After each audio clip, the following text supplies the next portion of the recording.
Hi, this is Brian Kim. I'm going to share with you case number 211 and the best way to do cataract surgery series. This is a dense lens, but it's also a sticky lens.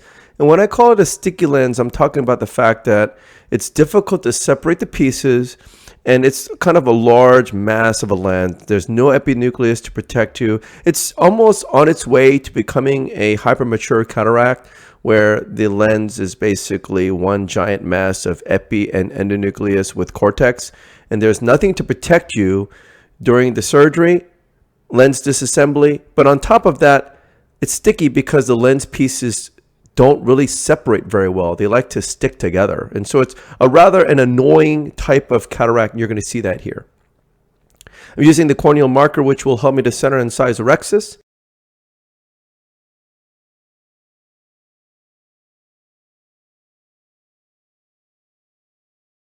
I make my paracentesis incision first on the right side and then the left side, making sure I'm parallel to the iris plane, which creates a nice corneal shelf, which will allow me to achieve a self-sealing incision.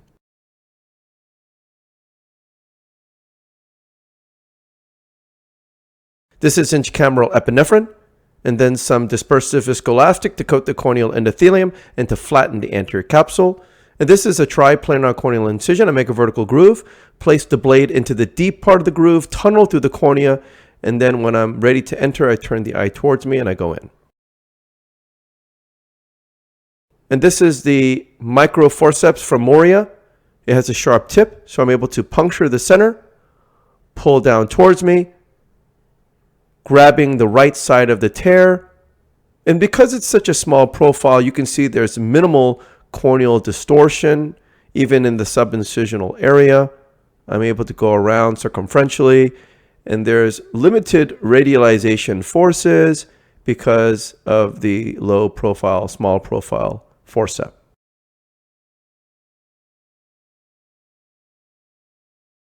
Finish off the rhexis, burp some viscoelastic out.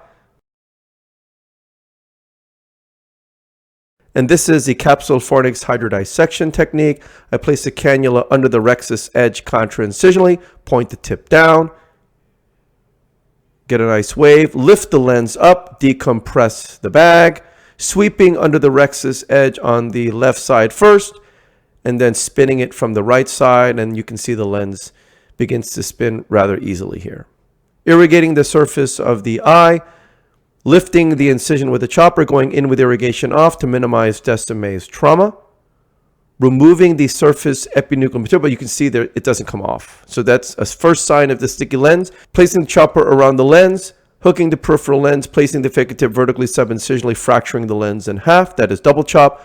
Placing the chopper around the right heminucleus, hooking the peripheral lens, pulling it centrally toward the phakic tip, fracturing the right heminucleus in half, and that is the cross chop.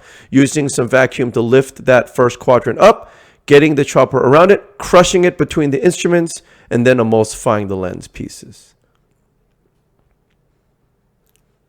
Positioning that second quadrant with the chopper, and then removing that piece.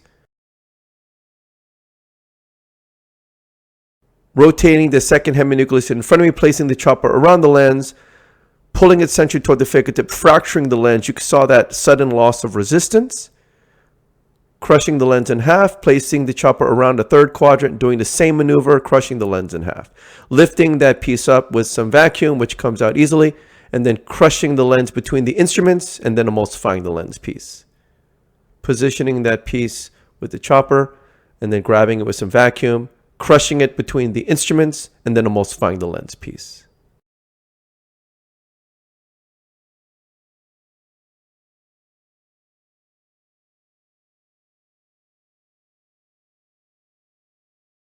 Positioning that fourth quadrant in front of me, placing the chopper around the lens, hooking the peripheral lens, crushing it against the phakic tip, separating the pieces, placing the chopper around that piece again, crushing the lens in half, again performing successive cross chop maneuvers to break the lens down into smaller and smaller pieces, positioning the instruments around the pieces now to crush the lens, and then emulsifying the lens piece. Again, the chopper is able to give you tremendous control and versatility, and you're able to handle pretty much any situation because you can leverage your instruments to grab the lens pieces. Remember, the instruments, you have complete control, unlike with using high vacuum or ultrasonic energy. In a split second, you can cause something bad to happen, right? All of us who do cataract surgery know this. Within a split second, if you use ultrasonic energy or vacuum, you can cause a serious complication. So if you use the instruments instead for those same steps, it's a much safer way to do the surgery. So I take the chopper out, push BSS in, take the phaco tip out, and I go in with the INA handpiece. Again, because this is that sticky lens, it's, if you want to think of it almost like from an embryological point of view, the sticky lens is on its way to become a hypermature cataract. And so you can see again, sticky lens didn't want to come out. Even when I'm trying to just remove the surface epinuclear material, it did not come out. It's firm. Again, not much cortical material that's adherent to the bag. I'm polishing as much as I can here, but there's really not much there. Just some fine cortical wisps, but there's no large sheets of cortex. And again, this is why in these cases, if you're not careful, the cortex, you don't have cortex or epinucleus to protect you and protect the posterior capsule. So it's very important how you execute the surgery. I'm pulsing into the subincisional capsulorhexis, which was clean. Go in with a cohesive viscoelastic cannula, deactivating the fluid, and then filling the capsular bag, and then using the sweep to polish under the rhexis edge, first on the left side and then the right side, to remove the lens epithelial cells. So again, with these sticky cataracts, again, the epinucleus doesn't come off. It was, you saw I tried to remove that surface material, it wouldn't come. And you saw that there was no disassociation into different layers, right? The endonucleus, the epinucleus, the cortex. It didn't have all separate layers. They were all together. And that's similar to a hypermature cataract. The difference is the sticky lenses are so annoying because as you're trying to separate the lens pieces, they're almost stuck together, almost like, if it's taffy or like, that gummy bear material, if you have like a fruit roll up, they're all kind of want to stick together. And so that's kind of the analogy that I make with these types of cases, like a gummy bear material or a fruit roll-up material. They're all kind of stuck together, not in hard shards, but this sticky lens material.